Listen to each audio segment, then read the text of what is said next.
So with that, I'd like to introduce you all again to today's session facilitator, Mr. Pinkesh Shah. Many of you know him already. He's ex-Global Vice President of Product Management of McAfee, and is also a senior faculty and mentor and director of programs at IPL. Pinkesh, over to you. Request you to introduce Mr. Amit, and then we can get his keynote. Thank you. Thank you. Thank you, Sai. And again, a warm welcome to all the participants from India and all around the world. Special welcome to Amit. With his busy schedule, we're privileged that actually he could spend some time and be part of this festival. Amit actually needs no introduction. He's a visionary. He's an illuminary. He a lot of people in India look at him and globally now look at him as a role model for someone who has the humility and yet the efficacy to drive cross-functional businesses, cross-functional innovation teams, a strong engineering background, and yet extremely customer-centric and business savvy, right? So Amit Phadnis, without further ado, is the Chief Digital Officer of GE worldwide. He's now part of the executive management team at GE Healthcare, responsible for company's digital strategy.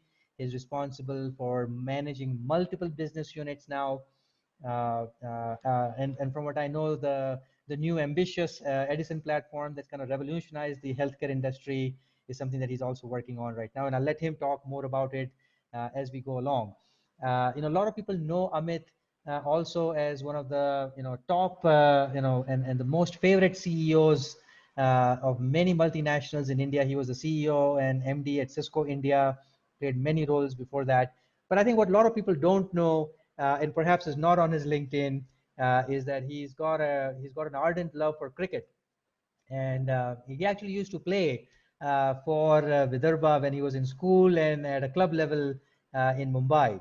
So without further ado, welcome Amit, and it's always a pleasure to host you. This is I think my third or fourth time to host him in the last 5-7 years, and every time we all walk away with learning something amazing from the depths of experience that he has.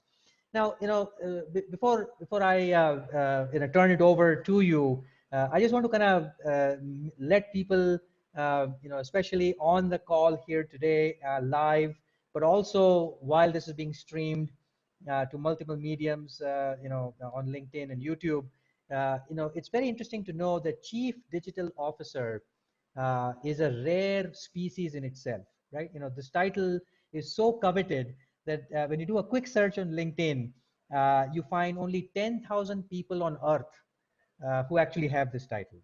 And very interestingly enough, when I looked at this and just kind of filtered it into LinkedIn just by putting India, that number dropped to 100.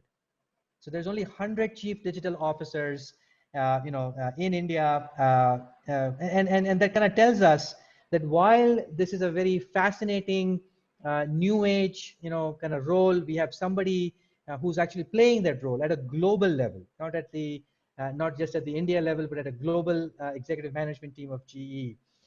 So I guess before I turn over and ask the first question and kind of let you kind of run from there, can I have the poll on the screen to understand from the audience perspective, what sentiment best describes, what is the best description of what you think in this audience when you hear the word Chief Digital Officer, and let the poll be on the screen. And it'll be very interesting to see for you, Amit, on what the perception, what the understanding on the ground is before you kind of tell us, a day in the life of a Chief Digital Officer, obviously you playing that role and successfully running teams and what that means. But let's see what the audience thinks first. I strongly encourage every participant who is live, to kind of vote. A lot of these insights are going to be published as part of the Insights 2020 report at the end of the festival. And so, be part of that insight while you have the choice and the privilege to be participating live, which many people who are just watching outside cannot interactively participate. So I strongly recommend all of you to take your pick and drive your inputs. So here's what we have on the screen. 22% of them have never heard of this, Amit, until they showed up to this event here and until they saw this on the agenda today. 36% turns out, which is the vast majority from what I see, wants to become you. And so I think certainly look forward to kind of hearing your advice, your prescriptive guidance to folks here. And a lot of people, roughly about 16 plus the 27, right? Almost 40% think, hey, this is just a fancy title, same candy, new wrapper of what we would call a CTO or a CIO. And so with that, off to you, Amit, to kind of dispel some of these myths and walk us through what it takes to be a chief digital officer. What does the day look like in the life of a CDO, and some of the amazing journey that you've kind of gone through, which I'm sure is going to inspire thousands who are going to watch this now and later. Well, thank you, Pinkesh. I hope you can hear me well. Loud and clear. Okay, perfect. By the way, thanks very much for that very generous introduction. Every time you do that, I feel good about myself, frankly, much better than what I am actually, frankly. So, thanks for that. The cricket story is interesting, and we'll spend some more time maybe later. I consider that to be my first failure in the career, but I learned a lot, from that experience. And I think, one thing I would say though about what I learned from cricket is that when you are batting, it is one ball at a time. To score a century, you have to survive every single delivery. If you make one mistake, you are out, basically, right? And I thought that was that's a lesson that I've carried through my career. You need to play every day well in your career for you to become successful. And if you make a dramatic mistake on a day, it's going to make you pay for a long time, right? So you have to be very aware of that aspect of it. So look, we can bring up the slides. What I wanted to do, I mean, obviously the chief digital officer, what the role is, what the skill sets are, what makes one person successful or not successful in this role. That's really what I want to sort of talk to you about today. It's not like I'm an expert on this topic. I can only tell you from my personal experience and my journey what I feel. It's for you to take from there and see how it sort of fits in your life, in your respective careers.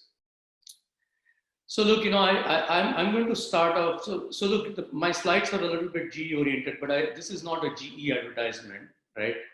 What I want to do through these pages or these slides is to sort of take you through my journey of what it has been in this particular role, at GE Healthcare, and given the background that I came from, which is a non-healthcare background, how have I done this role so far? What does the role really mean? What is the company expecting out of me? And therefore, what are some of the essential skill sets that I feel are important, for someone to be successful in a digital role in general. Okay, so that's what I'm going to cover. I'm going to start off by what happened when I got recruited, frankly, right? Or even before I got recruited, I actually got a call, from one of the exec recruiters who recruits. This agency actually recruits people at the officer level in GE. And then I got a call, you know this from your careers, you pick some, you don't. I happened to pick this. This was one of the evenings in India. And I happened to talk to this person. And when he described the role, I said, you know what, I'm an embedded systems, networking and communication guy. I spent all my life, doing system design one way or the other, or leading, sort of large teams in that domain. I have zero healthcare background. So you called the wrong guy, right? I mean, that was really exactly my response. And by the way, in the conversation, the person did tell me that the role is based out of Milwaukee. And frankly, I did not know where the hell this place is, right? On the map. So I had to actually, while I was speaking, the person open up Google Maps and see, where is Milwaukee actually, and I found it to be near Chicago. But I think, as I went through those conversations, one of the reasons why GE Healthcare at that time was trying to recruit someone, from outside, and not necessarily from a healthcare domain. And that was in fact one of the parts of the, job scope and definition, that they wanted to make sure that they bring in someone with a strong technology and a digital background, rather than somebody who has had a very strong healthcare background into the role. And I thought that was interesting. I obviously had a lot of conversations with the leadership team across GE as a part of that process, who convinced me the type of transformation that they really want to drive from a business perspective. And that's why they wanted to recruit someone with a very different skill set, frankly. Okay. When I joined GE, I will tell you my first day, and it was quite a horror, frankly. So my boss at that time said to me, "Hey, you're joining on a perfect day. I've had my quarterly QBRs are there today. Why don't you go home a little bit early and come back to the office and join the QBRs on TP, on telepresence, and we will, you will get a good exposure about what we are talking about." And I did that. I went to the office in the morning, did the joining formalities, went home, came back to the office around 8:30 p.m. and joined this QBR. And I stayed on till about midnight, right? And I think the only thing I'll share with you is, the previous day, I had actually by that time worked for Cisco for 15 years. And in the networking and communication space, I had acquired enough, sort of knowledge, or I would say at least buzzwords, that while somebody spoke to me about a particular technology, I knew what the person was generally talking about, right? I wasn't lost. And at that time I had maybe 27 years of experience, and I get into this new role, and I joined this call. And I want you guys to believe me on this, okay? I sat on that call for more than 3 hours. And except for English verbs and conjunctions, believe me, I did not understand a single word of what was being spoken. Not a single word, right? In fact, went back home and I told my wife that, what, I'm not even sure what I did, because it sounds like I'm going to be a complete disaster. I could not understand a single word. I not to interrupt you, but I just want to make sure that people on the session understand the gravity of what you're saying, because this is coming from someone who has dozens of patents. Despite being the kind of head of engineering at Cisco, somebody who actually takes an active interest intellectually in filing dozens of patents. So this is a statement coming from that person, right? So this is big. Yeah, believe me, it was one of the most humbling experiences of my life, right? Every question about I knowing anything was completely floored on that day. But I think it is important,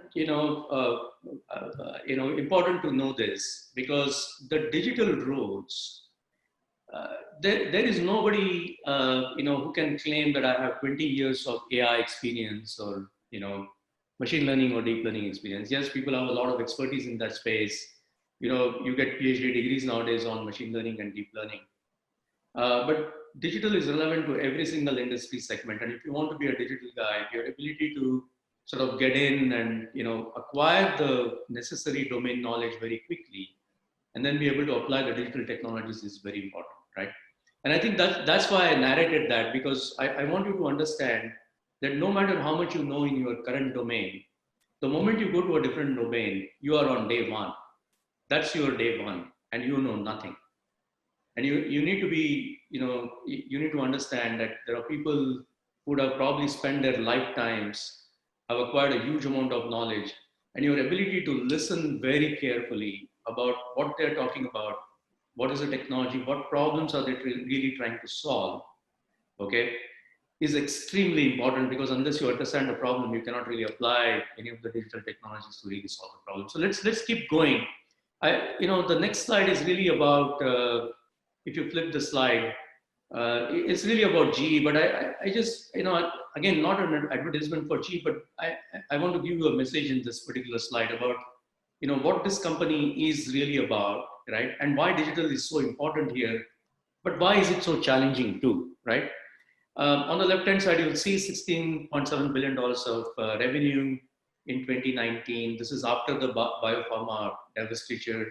About 50,000 employees, 160 countries, $1 billion investment in R&D, and a large number of patents. Okay, but look at the box in between. It's a 100-year legacy of innovation. So this is not a company that is new in this particular space. GE Healthcare is one of the sort of first companies to make a CT machine, one of the first companies to make an MRI, one of the first companies to make an X-ray device, one of the first companies to make a mammo. And almost every technology that you see today in the market that is used by clinicians across the globe to treat patients, at some point or the other, GE has been absolutely a part of innovation or even creation of that particular product, right, in its history. But as you can imagine, and you see this, right? There are about 4 million devices that are installed across the globe, and these are pretty. I mean, this is not a cell phone, right? 4 million looks like a small number. These are massive devices, a huge amount of technology that goes into it. It's big iron. If you've ever been to a hospital, if you go to a CT or an MR room, you know what I'm talking about. These are huge machines, basically, or even for that matter, anesthesia machines and things like that. There is a small thing that goes wrong in these machines. You can actually really impact the patient significantly, or even kill the patient, frankly. Okay. So it's a pretty significant amount of deep technology, physics, magnetics, a lot of mathematics that's involved, apart from electronics and software that gets embedded into these, these products essentially. Okay. But I think why this is important is, you're now saying, here is a 100-year legacy of products that we have been really, really successful with.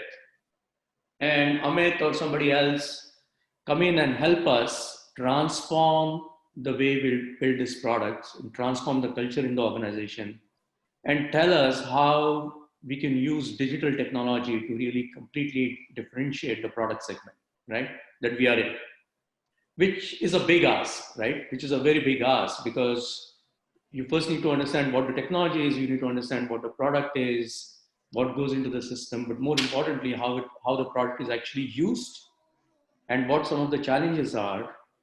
And then you need to sort of bring in your sort of digital background and say, how do I differentiate, this particular product line going forward? Okay.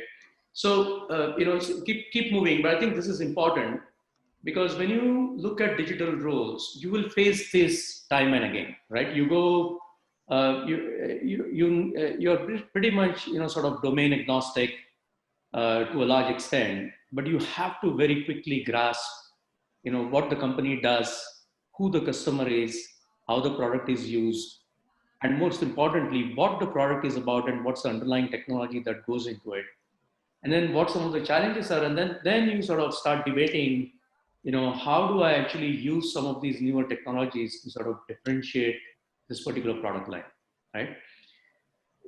Many companies have made this mistake, by the way, where they try to stand up a digital vertical, okay, which is independent of the rest of the business. And what we have seen, and by the way, it's happened even in GE in pockets. Every time that happens, the digital initiative fails. Okay, and the reason is, digital is not a product, and it's not a very specific vertical. It is a mechanism by which you can actually differentiate anything that you are doing at this point in time. Okay, it's a way, AI, machine learning, or deep learning, obviously, are ways to simplify the product structures of the product that you already have, right?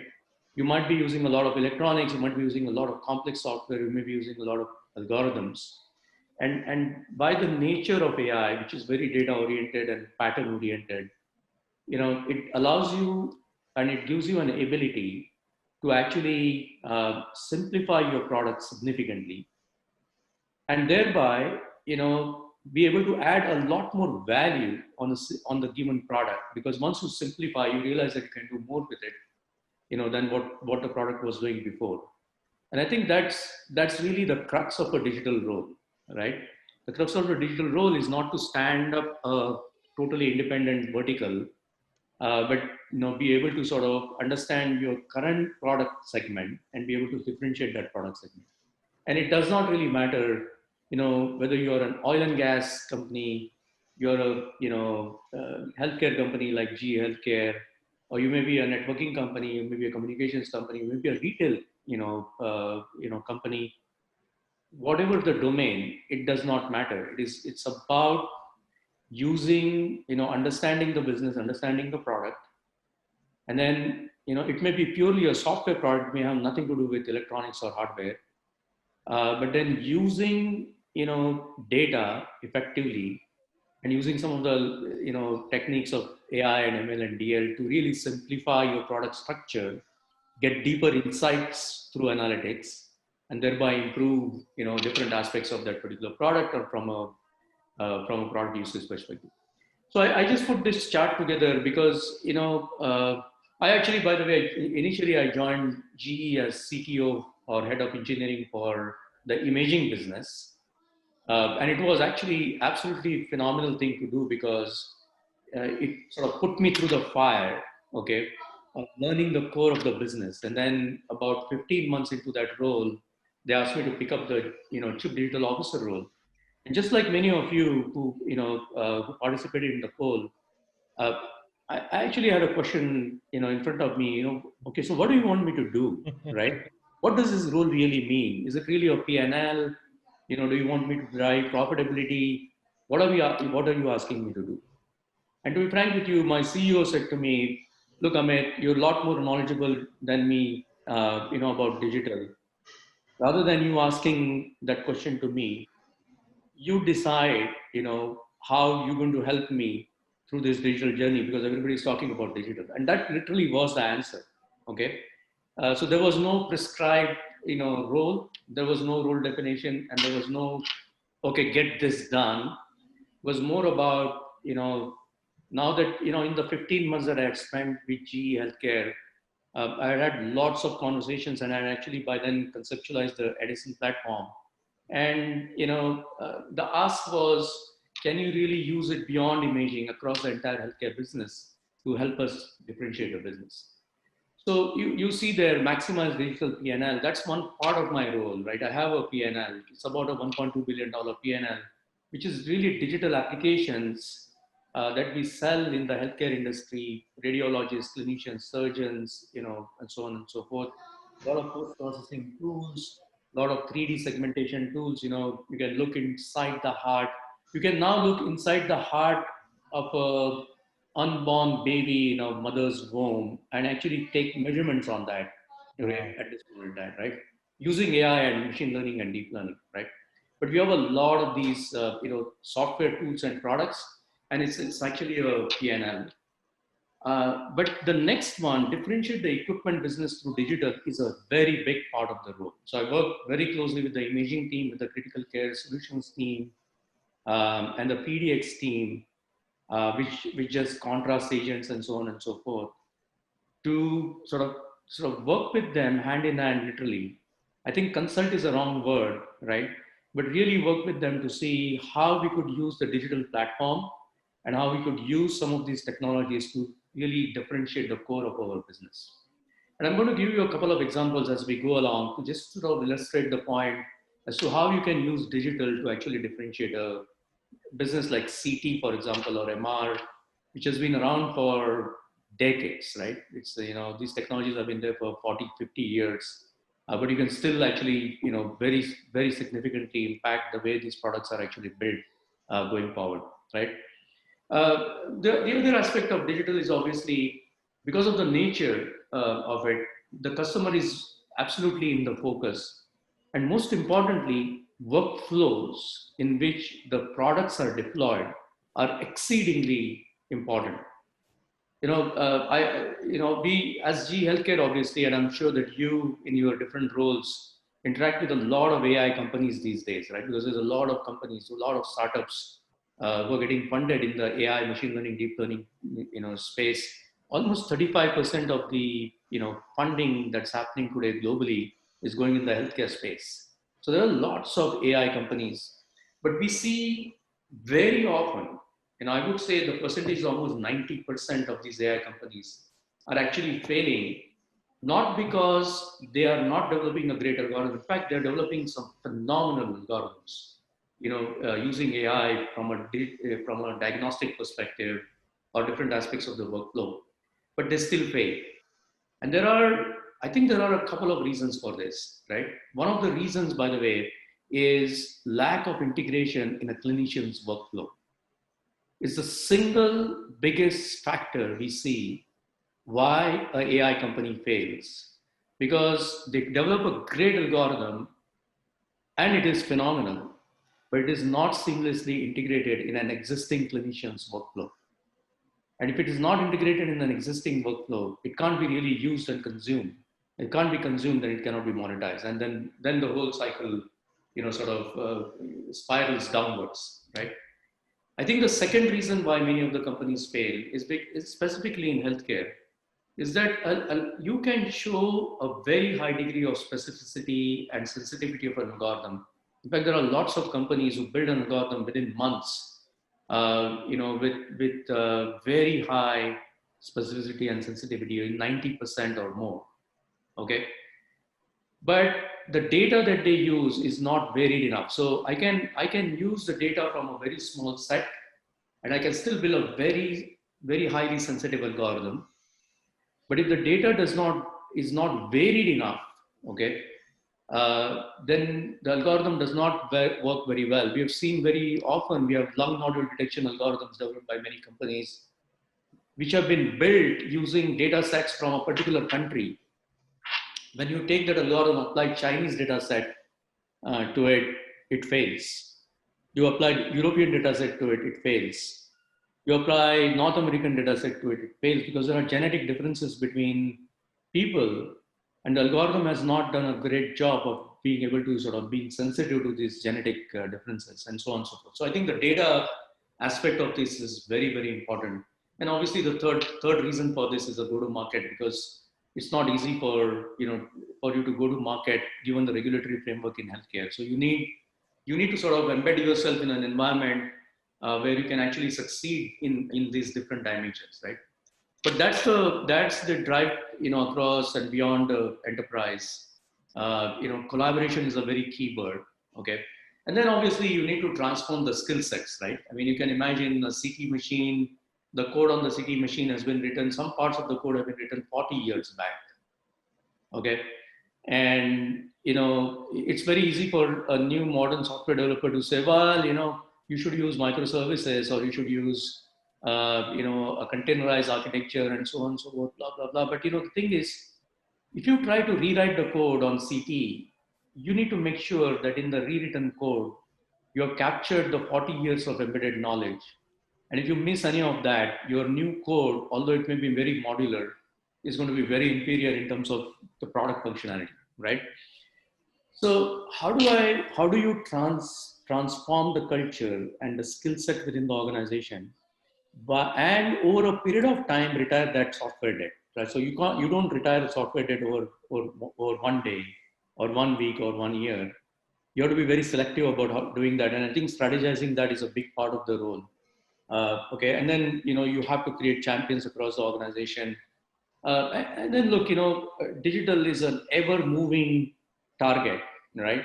There are nuances to it, and there is development happening in different domains every single day. We actually learn quite a bit from what Uber is doing, what Amazon is doing, from in very different domains, not necessarily related to healthcare, but some of those techniques are very, very applicable. So understanding the digital trends and keeping track of that is extremely important. So I would say, one of the success factors, by the way, is curiosity, right? I mean, if you want to be in the digital domain, by the way, that's true for every domain, but you need to be really curious about how things work and not say, well, this is not my job, right?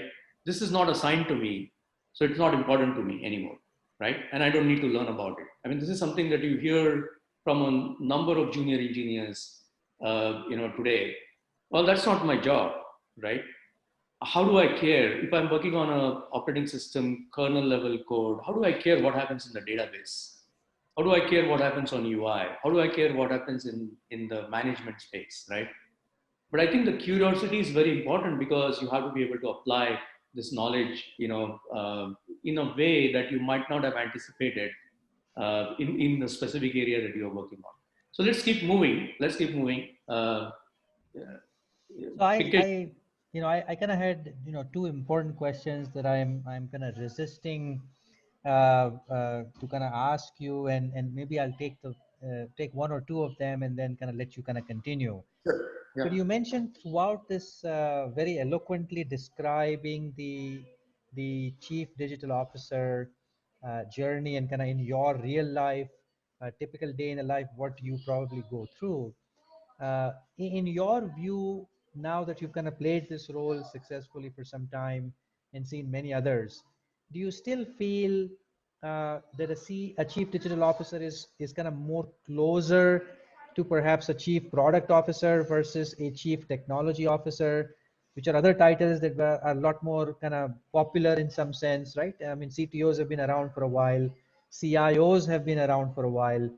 Um, how do you compare and contrast to a CTO versus a CIO versus a CDO versus a CPO in one line or in one word, if there is a shot? It's a very, very important question, Pinkesh. Look, a CTO role, by definition, indicates depth in a particular segment or a particular product line. Right? You're a CTO for imaging, you're a CTO for CT, you're a CTO for a networking domain, either enterprise networking or you're CTO for XYZ. You have to have the depth in that particular area, and you do a lot of things within that area. It's a very technology oriented role, and they're very, very challenging roles, by the way. Okay, so a CTO role is chief technical officer or technology officer, or in GE a CTO is head of engineering, basically, right? It's called a CTO. A CDO, on the other hand, needs an extremely good understanding of technology, but also needs a very good understanding of business. Okay, because at the end of the day, yes, you're trying to simplify the problem, you're trying to solve a business problem. Okay, that's the most important thing from a digital perspective, right?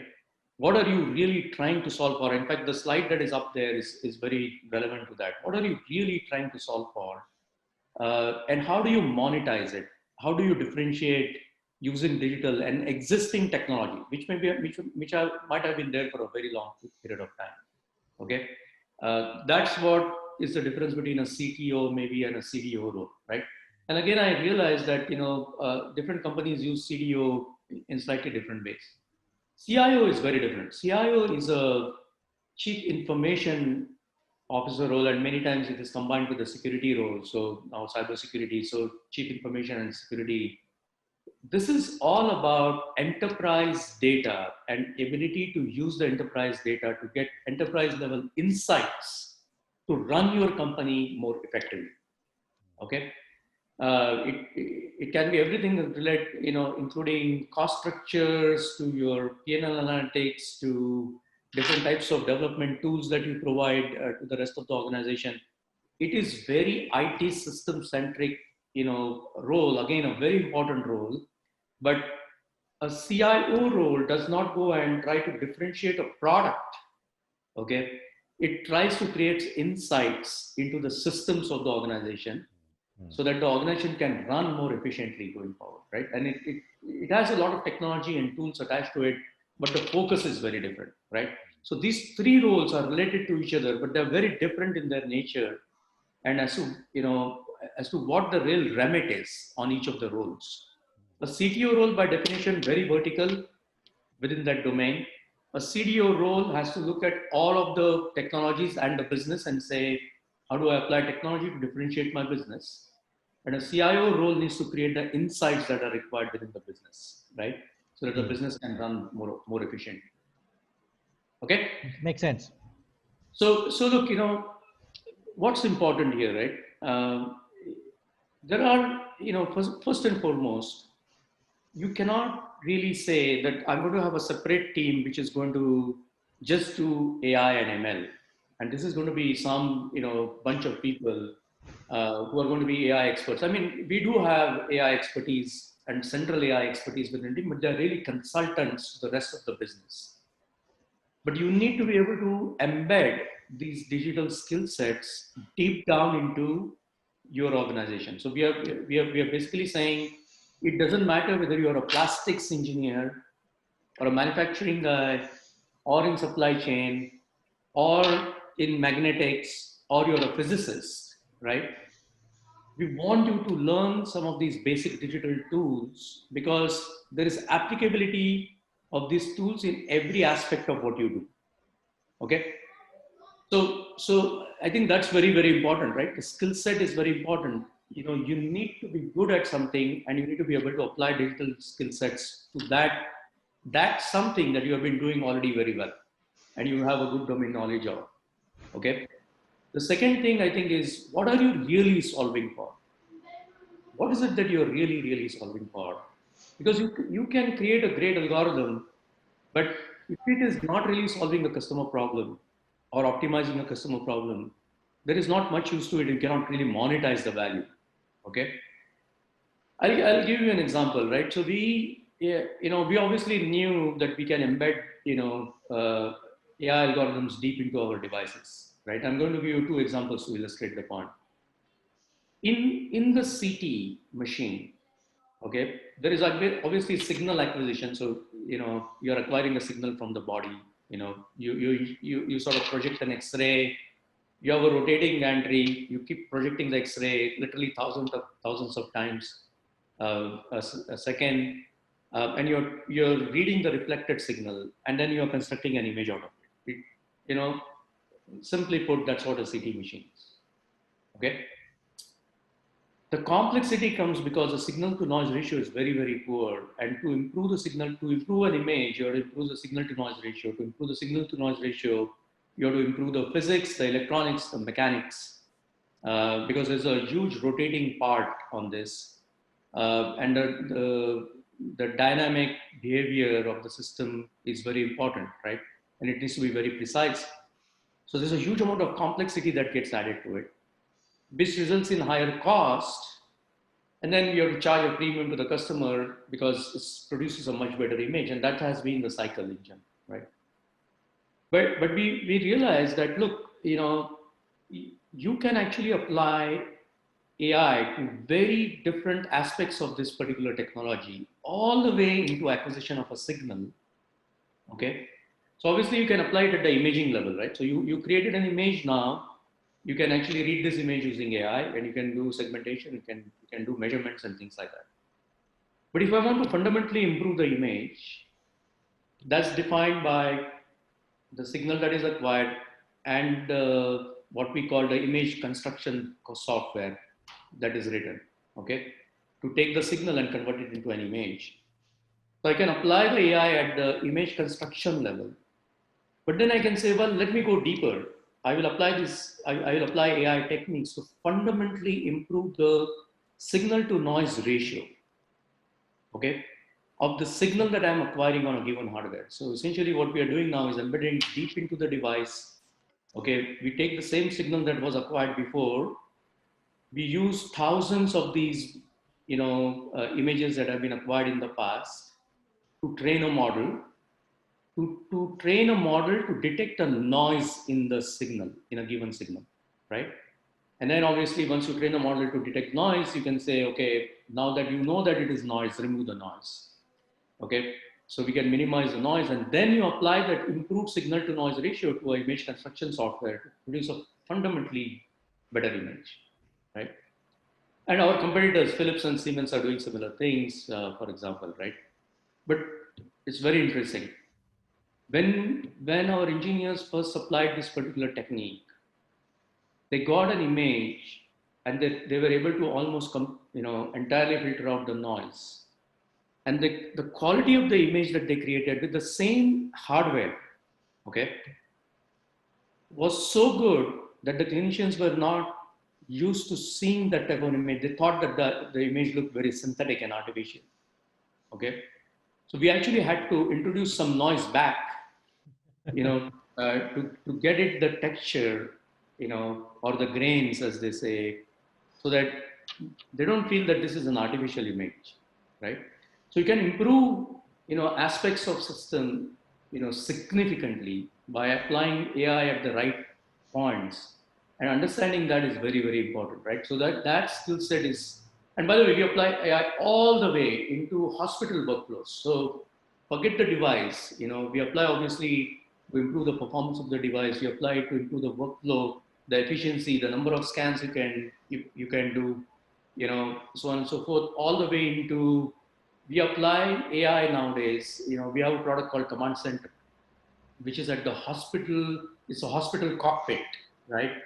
We apply to reduce the amount of time the patient spends in the ICU, okay? Or to predict the number of beds that are going to be available in the hospital on a given day. So you can apply AI across the entire gamut of your activities, provided you know what you're really solving for, and how does that activity, how is it actually done today, and what's the complexity in it, and what are you trying to really simplify, right? And as you can see, data is obviously an absolutely key aspect of it.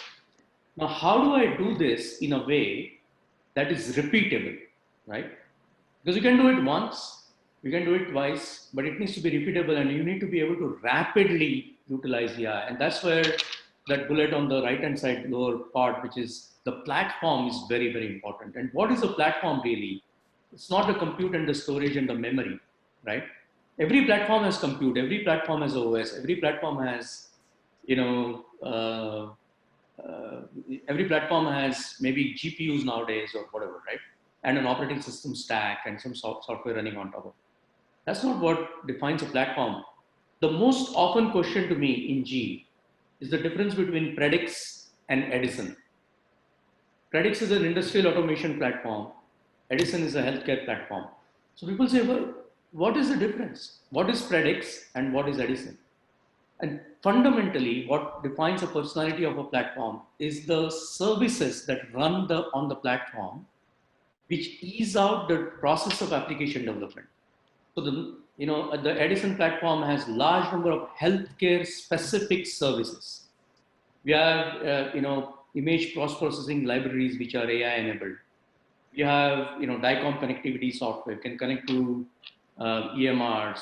We can pull information from the devices. We can aggregate that information, create a patient jacket. We have a number of AI tools that we have written, which are very, very imaging centric. That service set is the personality of the platform. Industrial platform will have connectivity to devices, industrial protocols. You won't talk about HL7. You won't talk about DICOM, which are sort of healthcare specific protocols. You will talk about Modbus or some other form of communication in an industrial Ethernet, right? Or slotted Ethernet, deterministic Ethernet. I mean, those are all the technologies that define the personality of a platform. Okay. So I was gonna the later your platform. Sorry. Not to disrupt, but I was gonna say, I feel like I'm sitting in that QBR that you were sitting on, a year and a half ago. And what's amazing about this is, while you didn't have that domain expertise as you kind of walked into that role, you seem to have an awful lot of understanding of this domain now, healthcare, right? Going from that networking. And I want to kind of drive back that conversation to what you said earlier about not knowing anything and yet be able to be curiously listening and learning something quickly. I think this is a big question that I think all the time gets asked. And I'm sure, your role is an example of this, but this domain understanding and how important sometimes it is to cling on to that one domain. What's your advice for people who are kind of moving up into higher roles to at some point let it go and to kind of maybe experiment, build more cross-functional skills, as a lot of people say, cross-functional specialist, right? as opposed to sticking to one domain and also kind of driving there? And what's your advice, to people who are at that crossroads of sticking to the domain or crossing over? Because crossing over is kind of nervousness, right? There's a sense of But look, I will encourage you to remember when you were in the school, when were your most biggest learning moments, right? Your biggest learning moments were not when you were really comfortable. Your biggest learning moments were when you had sweat on your forehead because your teacher asked you to speak about something or present about something that you were just taught and you're not very comfortable, right? And when you put yourselves in those shoes, right, unless you do that, right, but do it with curiosity and do it with the right attitude, you will not, I think the learning gets sort of over a period of time, it tapers off. Yeah. Okay. Yeah. So look, there is no rocket science and there is no special capability that is required. As long as you are willing to, in the lean methodology, by the way, there is a concept of a Gemba walk. And what it basically says is, don't sit in your chair and keep doing your job. Go to the point of action and do your job, right? So in a Gemba walk, what is encouraged is that you need to be on the shop floor. Yeah. You need to sit down with the guy who is writing code for CT, or you need to see the demo of every product, or you need to go to the reading room and observe a radiologist reading the image, okay? And you need to see how many clicks they are going through and why their job is painful, okay? Yeah, yeah. And if you do that, you'll learn very, very quickly, right? I mean, there is really learning by doing. Absolutely, yeah. I think Look, I know we have a few more slides, Pinkesh. I'm going to go very quickly, so I know we are running out of time here. Yeah, and I want to, while you go through those slides, I kind of want to plug in one or two quick questions in your mind. So Rajesh asked a very interesting question, that as you look at these kind of digital skills, and as you pointed out, these 5 specific areas which every engineer perhaps needs to go to kind of move up, what are the metrics that you measure a digital professional or a digital leader, right? And as you go through this, if you want to weave the answer to some of these questions, I think would be great. Yeah, sure. Okay, so let's keep moving. Let's go to the next slide. Again, this may be a little bit more G specific, but I'll sort of very quickly cover this. But what this slide really shows is that digital is embedded in every aspect of the business, be it the platform, be it the imaging business, the critical care solutions, the services business, how we service the equipment, so on and so forth. Can we be predictive about the part failure in services domain? Okay. Into consulting, we have a consulting business which does healthcare consulting, as well as what I said earlier, which is a command center, which is really a very high level, operations dashboard that is used by CXOs in hospitals. So you really need to look at the whole gamut of activities across the business. Just keep going to the next slide. It just shows what we already talked about, which is you embed everything, in almost every aspect of the business, right? Digital in every aspect of the business. You look at the left-hand side, this is what we are solving for. We're solving for capacity issues in hospitals. We're solving for productivity of a technician, productivity of a radiologist, productivity of a surgeon, productivity of a clinician, how many patients that they see every day. Is that one visit effective? How many times they have to recall the patient? How many times the patient, treatment path changes, right? How many times the scan has to be redone? How many times the measurements are inaccurate? So on and so forth, right? Pinkesh, to your question about what metrics we track, I'll just tell you a statistics which will surprise you.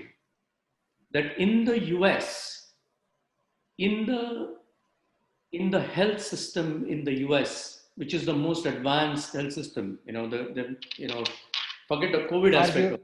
Yeah, arguably, but yes, fair enough. I'm sure that it's debatable over the last 3 weeks, but otherwise very advanced. health system in terms of sophistication and so on and so forth, there is $1 trillion of waste that happens in the health system in the US every single year. Wow. $1 trillion, actually. So if you just focus on waste, right, you can create a business model which will be extremely profitable and the customers are going to pay, right? Yeah. So, and when you talk about productivity is a very big part of that, essentially, right? And then obviously patient outcomes. In any hospital in the world today, if you walk in with a problem, between 7 to 13% of the times, you will be misdiagnosed. Okay? And by the way, once you are misdiagnosed, you're on a treatment path which is wrong. And the longer it takes to correct it, the more pain the patient goes through, the more cost that there is and things like that. So we need to solve for that, right? Yeah. Can we use the digital technologies to really bring in enough context in front of a doctor about the patient and about the population so that the initial diagnosis is really, really accurate, right? So I think that's what we are really solving for here. I just wanted to, sort of talk about this because from a skill set standpoint, understanding what you are actually trying to solve for is extremely important before you start doing anything specifically. Okay. Fair point. Again, using a cricket analogy, the Gemba walk in cricket would be to go and inspect the pitch the previous day. You would have seen good players standing near the pitch and observing it very, very closely. Because that's the Gemba walk. You need to understand the environment in which you're going to be playing tomorrow and the pitch on which you will be playing. And if you can read that very well, okay, as to what's really going on that and how do you solve for it, then I think half of your problem is done, right? So let's keep moving.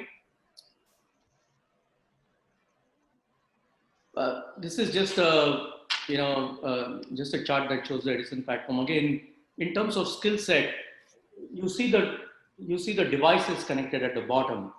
The middle layer is the real skill set that the platforms bring to fore, right?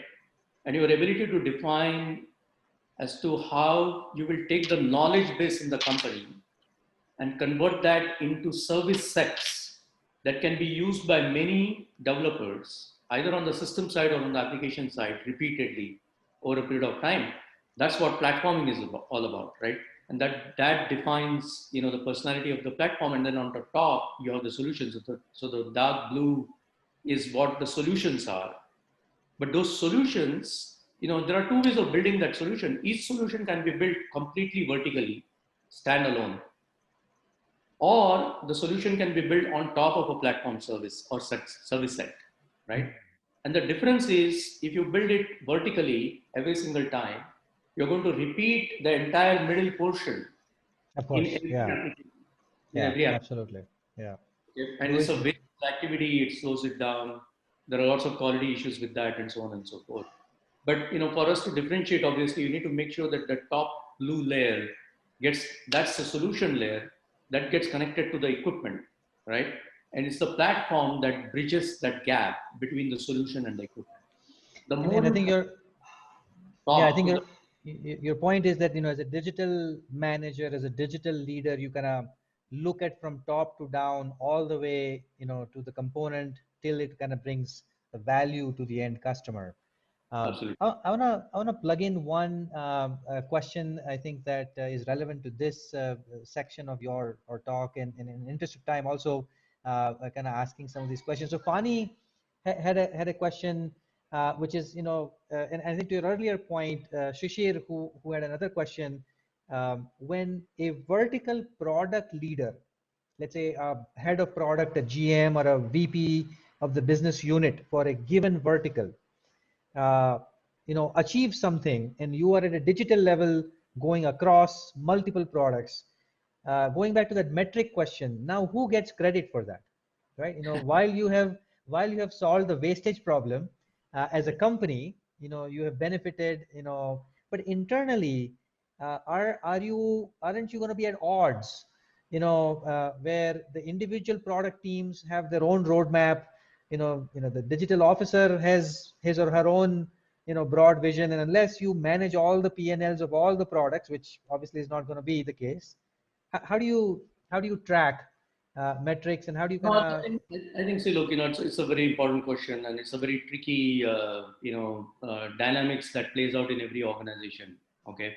And there is no one answer to it. But the only thing I would say is if you do a good job of evangelizing how the platform can really help the product leader to differentiate his or own product, and as long as the product leader sees that benefit, you will have the product leader on your side, okay, almost all the time.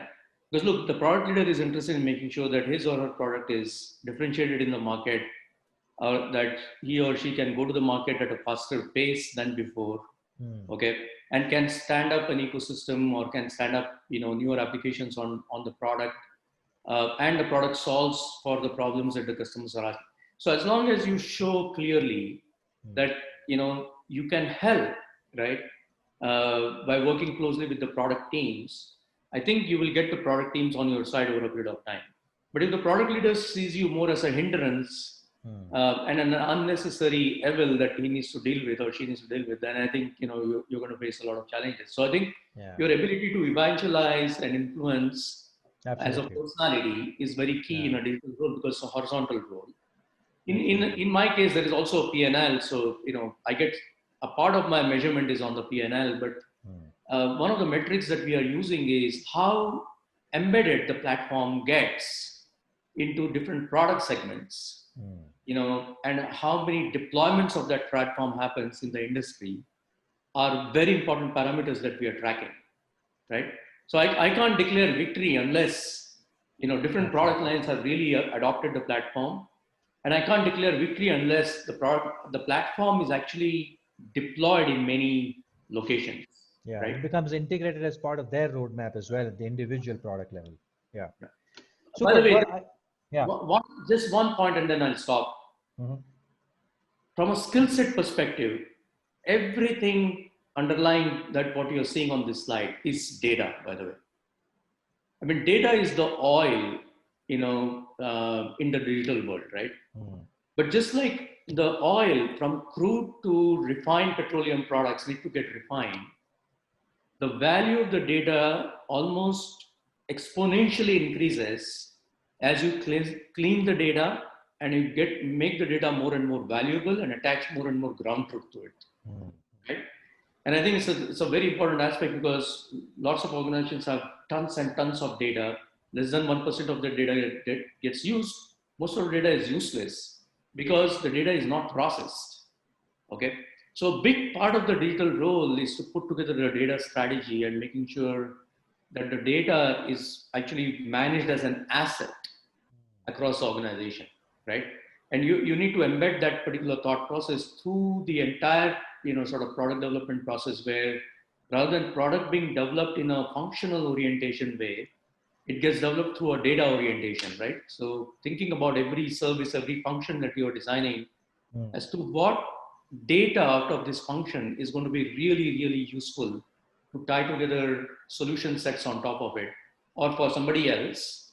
And then carefully designing that data and cleaning that through multiple steps is very key. So just remember that from a skill set standpoint, huge benefit of having that skill set in the organization in terms of just data analytics and ability to define data and manage data as an asset. Absolutely. No, I think we've seen this very popularly now in the product management world, not just engineering, is that there's a whole new slew of data PMs, data product managers kind of emerging. And while there are data professionals called data scientists, there are a lot of data professionals who are kind of perhaps data engineer, like a big data, the storage, and like you said, the scrambling, the wrangling, the cleansing.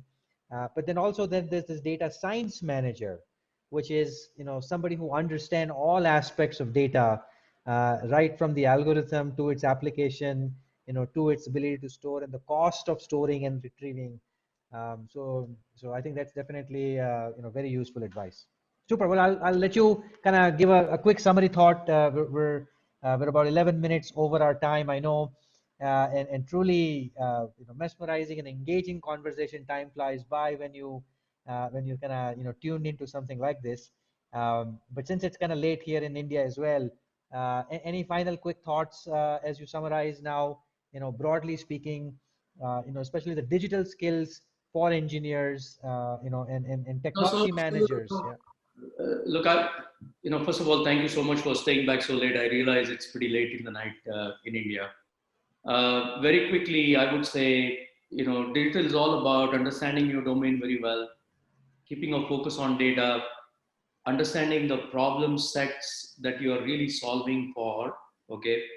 Keeping the workflow in mind, because without the workflow and integration of the solution in a workflow that exists at this point in time, there will be very little consumption of, digital technologies. And then being able to sort of wrap that around with, business models and monetization strategies. I think those things are very, very critical. But if you're an engineer, focus on data, focus on the problem, and do the Gemba walk, I would say, of, how the product is going to be used, or is it actually used by your customers, to get that insight. Then you'll be able to apply the digital technology to actually help the customer in a very significant way. So don't sit in your chair, isolated from the world, try and develop, great AI algorithms. It has value, but it has limited value unless you do the Gemba walk and say, how is my algorithm going to be actually applied? Let me see how products are actually being used by the end user. Then you will be able to, stitch it together much more effectively, right? So I think that those skill sets are extremely important. I would leave you with the word curiosity. Okay, just stay curious, throughout your career, and I'm sure you'll benefit a lot from that.